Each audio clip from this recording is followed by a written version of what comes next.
Good morning. Off to Tel Aviv, to Google campus, to mentor startups as part of the accelerator there, or the launch pad. I don't think it's actually officially an accelerator. There's a whole week of mentoring, and there's one day for marketing, so this happens every couple of months. Always a good time. After that, I'm going to meet a group of U.S. college students, from YU actually, to talk about business and Israeli tech. That's going to be great. Several other meetings throughout the day. All in all, most of my day will be spent at Google, so it doesn't get much better than that. Let's do this.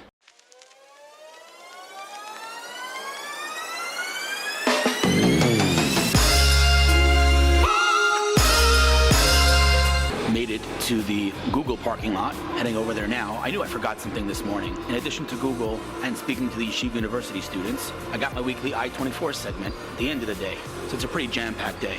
Anyway, the monthly or day that happens every few months at Google with startups is always a good time. So I'm excited about this.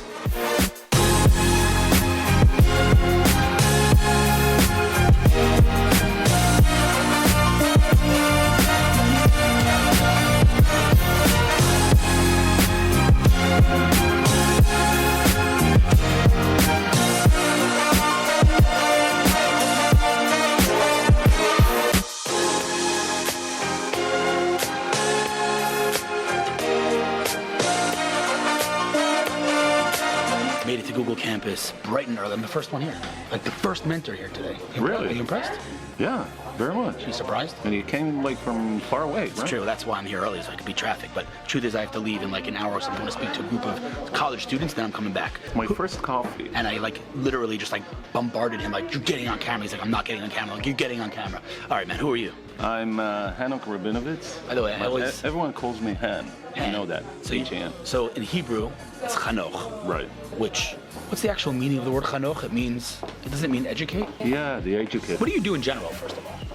I'm a strategic consultant for technology companies, mainly startups. Okay. And I dedicate my time to two things. I develop entrepreneurship, like platforms. Okay. And I consult companies for growth, like generally. Love you it. know. Love it. But it's always touches, like marketing, Growth. value proposition, stuff like that. You've been doing this for how long? In the business, more than 20 years. Wow. Yeah. That's pretty awesome.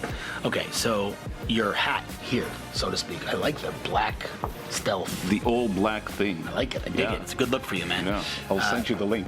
Please do. So what's your, what hat are you wearing here? And what phone is this, by the way? That's the... Pixel? What is No, that's the V20.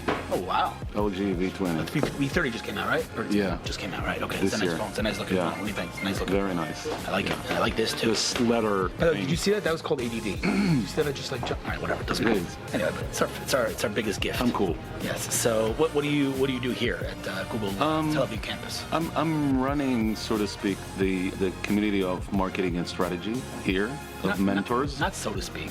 You run it. Yeah, I'm My trying boss, to my boss. organize. It's my boss. I'm trying to organize these crazy people into one group that helps startup to move on. Okay. We're focusing on value proposition and general strategy of the startup as it approaches the market. Got it. So anything between market fit and value proposition is the core business. I love it. So the startups that come here, how does it work? They come from accelerators around Israel, and then once every, what do you say, 3 times a year? Once every quarter? No, I would say more than that, but how many times a year do we do this thing? 6 to 7 times. Yeah. Wow. I didn't even realize. Yeah, I'm in having top fun, I guess. speed, this is what we have, Okay. like 6 to 7 times, and then they come from generally one session is for 2 accelerators. Okay. So anything between 15 to 25 startups, different groups. And there, would you say, well, I guess it depends on the accelerator, whether they're B2B, B2C, is all different. Oh yeah, Okay. it can be different. And then you give, before we start the mentoring sessions, you actually give a workshop, right? Yeah, the day is like that. It's like an opening talk, generally about marketing. What is marketing? Why is it so important for you, even from day one, or as I call it, day 0? Israelis aren't very strong at that, are they? No, they don't. No, they don't. I always say the difference between sales and marketing is subtlety. To be able to tell a story subtly, not sell. And the word subtlety does not exist in Hebrew. Exactly. And I think subtle in Hebrew. You don't. There's no such word. Yeah. Udan is the closest. Yeah. But it's not really the same thing.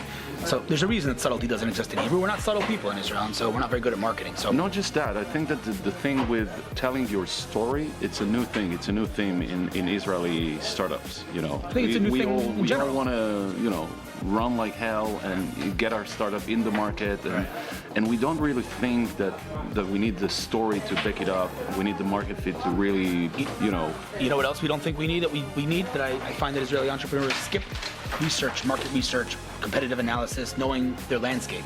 They just don't bother. And Exactly. Entrepreneurs say to me, I'm building whatever, and I'm like, well, what about this other company? I never heard of them. I don't even know who they are. I was like, but they're doing the same thing as you.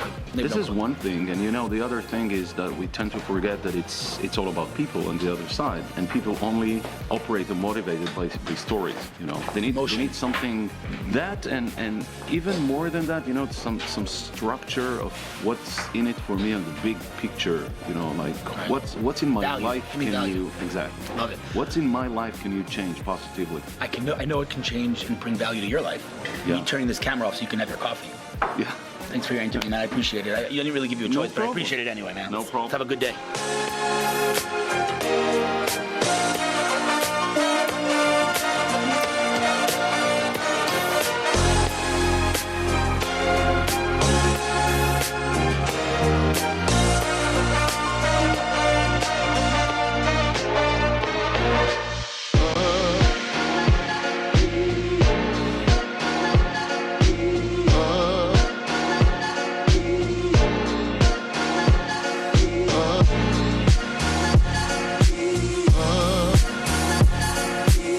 To Rothschild Boulevard, one of the biggest centers of startups here in Tel Aviv.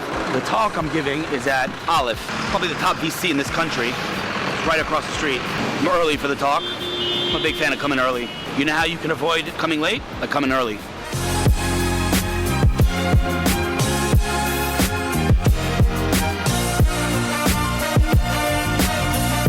So I made it to Aleph bright and early. My talk starts in 20 minutes. If you're not familiar with Aleph, you should be.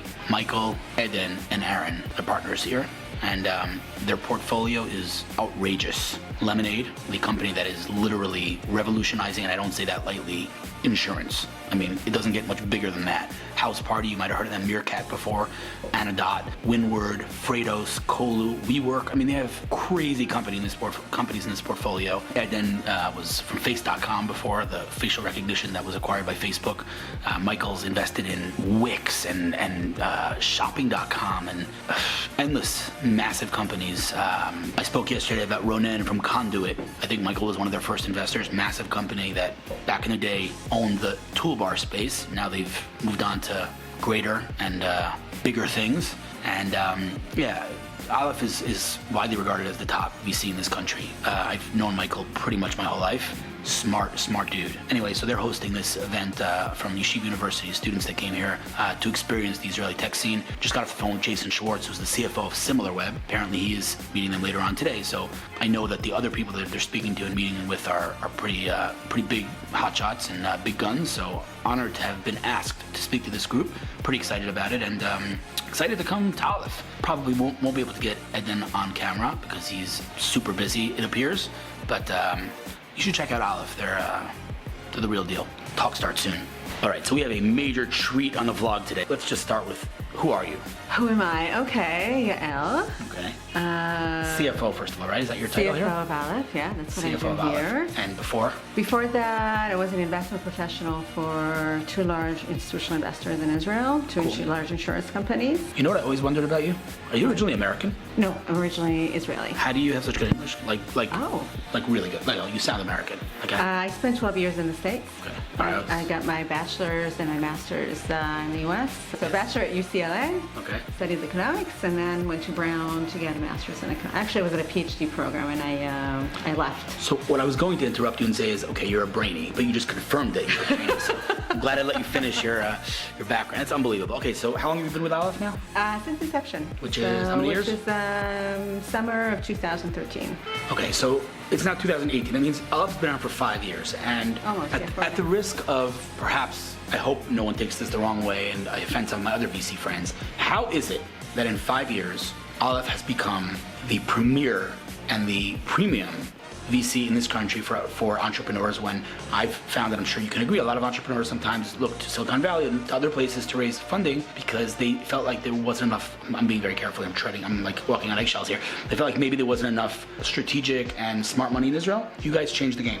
how do you explain that you accomplished so much in 5 years? What's the secret sauce here? Amazing partners. It's true. A lot of hard work. We're very committed to the ecosystem as a whole. It's not just our companies, but we feel very committed to the ecosystem. When you say the ecosystem, I just want to be very clear. You don't mean your portfolio. You mean the entire everyone, ecosystem. yeah. So I'm going to sum it up in one word then. Giving. That too, yeah. No, not that too. That's what you mean. That's what Aleph does. You guys give. You give content. You give value. You have events. You give content.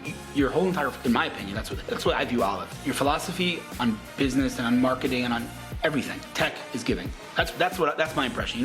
Would you disagree with that assessment? It's a big word, but yeah, I think it's it basically describes the.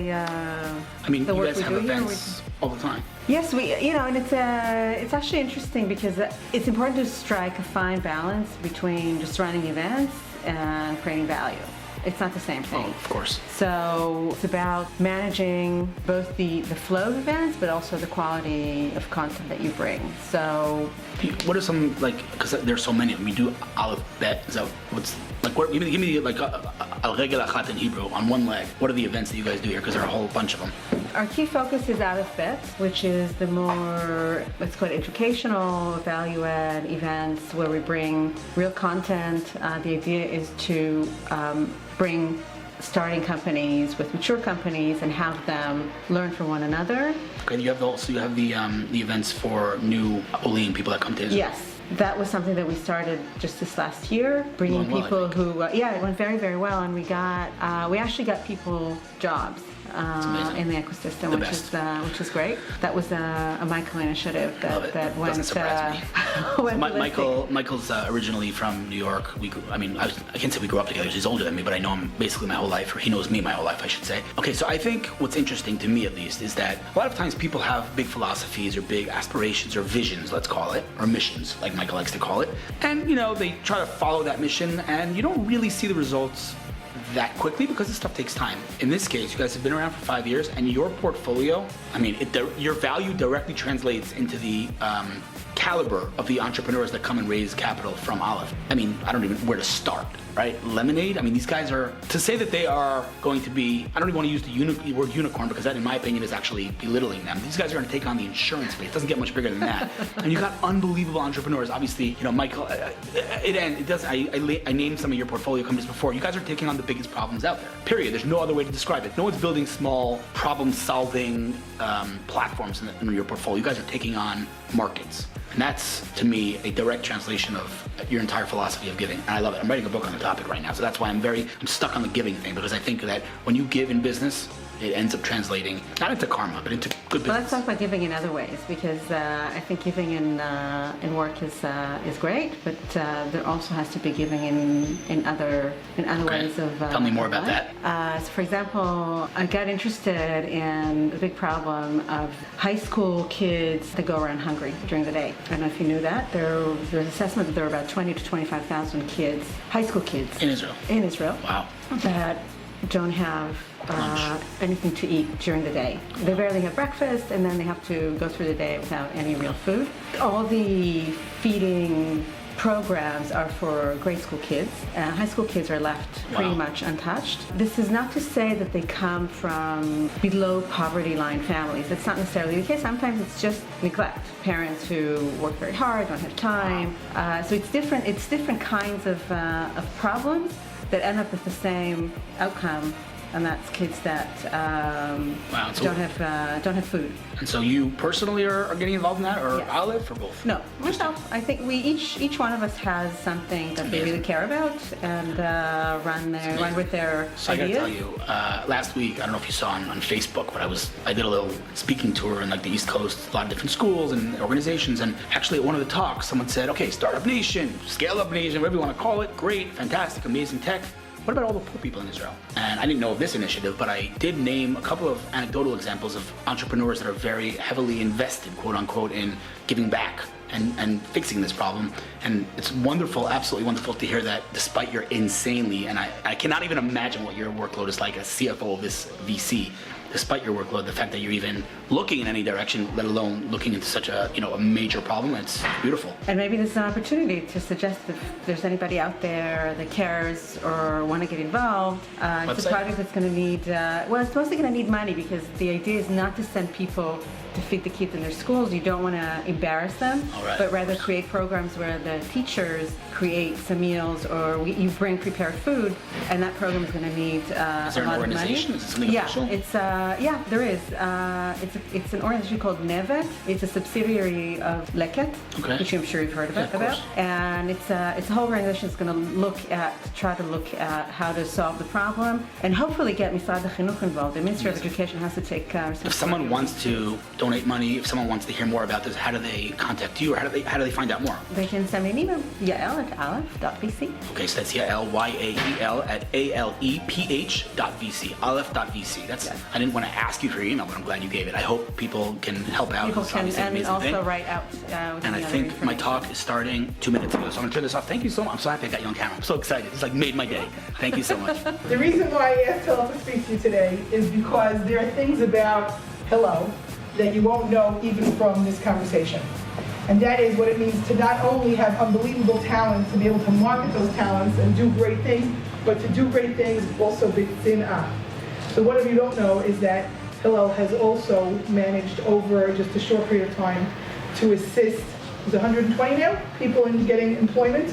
Call it 120. 120 people, 130 people, and that probably something is getting publicized, but probably 100 just to get employment in Israel. Young people that come on Aliyah. He's gotten employment in amazing, amazing companies, not just startups, but serious players. I wake up every morning and genuine, not like, big words. I wake up every morning and I pinch myself and I'm like, I am living the dream. And I mean professionally and personally. You see my picture every morning. I leave my house in Beit Shemesh and I have this unbelievable view in front of my house that you've never seen anything like in your life.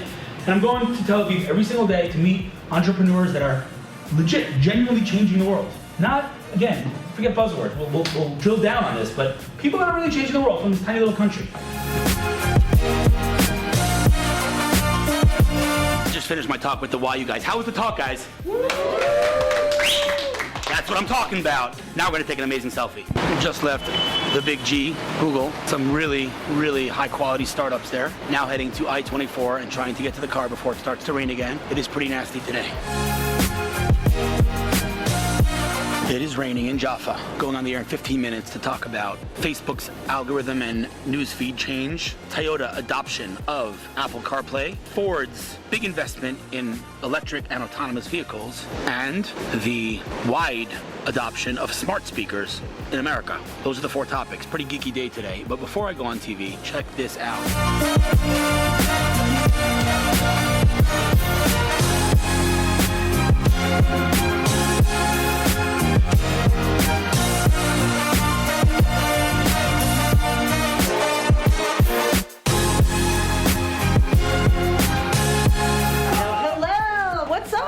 Where have you been, yo? Where have you been? Long time. All right, it's all about car news today. Toyota, Lexus, Ford. Tech expert startup advisor Hillel Fuld back in town with more tech news. We've missed you. It hasn't been the same without you. I was just going to ask, did you miss me? I did miss you, and especially your preppy. You're like, we don't have anyone preppy. No, we did miss you very, very much. So welcome back. How is it to be back? It's great. And I'm liking the beard with the... wow, we can talk about it some more. I get to go away more often. All right, so let's talk about this Facebook news feed. We started reporting on it. Yeah. It's like affected the whole stock, too. Everybody's talking about it. Yeah, that's for sure. But the reality is that even on a personal level, this is an interesting kind of next move for Facebook, because their goal really was to surface the best content. And now they're literally shifting goals to bring it back to what it was, which is connecting people and kind of bringing you the ability to connect with friends and circles, etc., and a social network, what it should be. What this means hence the name of the movie, I mean. What it means for businesses is not great. A lot of people say there's hysteria and it's unjustified. I'm not so sure it's unjustified, to be honest with you. And that means that you're going to be seeing a lot less business pages in your feed. Obviously, Android has market dominance. They're killing Apple in numbers. If you look just at pure numbers. But what the old Apple used to do, think about Steve Jobs. What did he do? He kind of took over the music industry with iTunes and said, forget selling albums, sell just a song. And that's the way they kind of expanded into other markets. And now that's what they're doing really in the car industry by saying when Toyota, and Lexus take over and say, we're going to now adopt CarPlay, Apple's solution, and not Google's solution, it's like a big stamp of kind of validation that Apple is the relevant platform here. I have an Amazon Alexa in my living room, Google Home in my kitchen. My whole house is AI'd. And the reality is, listen, they're so cheap now. You know, Amazon, the Echo Dot, right? It's like $99 or something, and you can basically access endless music. You can answer questions, give you, you know, the temperature, anything you really want. It's kind of shocking that it actually took this long, but now it's literally just penetrating the market. So it's becoming literally mainstream. You know, right, exactly. Everybody has them now. It's a big deal. You know, I remember when people were complaining that GM is valued at so much less than Tesla. People said, how is it that Tesla's selling so many less cars, but it's valued at so much more? And Elon Musk actually answered on Twitter, because valuation of a company is based on projections and on dreams and on visions and not based on current revenues. And when a company as mainstream as Ford says, we're going into electric cars full blown in, we're going all in on this thing, it's, again, bringing something that we know will hit the mainstream and moving it a whole lot faster into the mainstream. Literally, it's a big, you don't get more mainstream. Big deal. They're also going to be Ford. investing in autonomous cars, and all these future technologies are no longer future. They're here. Right, they're here. They're here. Well, thanks, Hillel. Welcome back. Thank you. We'll go joining when the weather's better. How was it today? How was it? It was great. We missed you, Hillel. Who are you? You were gone too long. I am Emily Frances, I-24 News, the one and only. I was going to say the one and only. You took my line.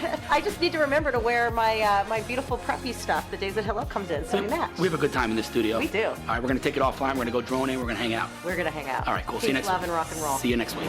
That was fun. Now heading to a meeting close to my house, and then a little social get-together tonight. All in all, a very enjoyable day. See you tomorrow.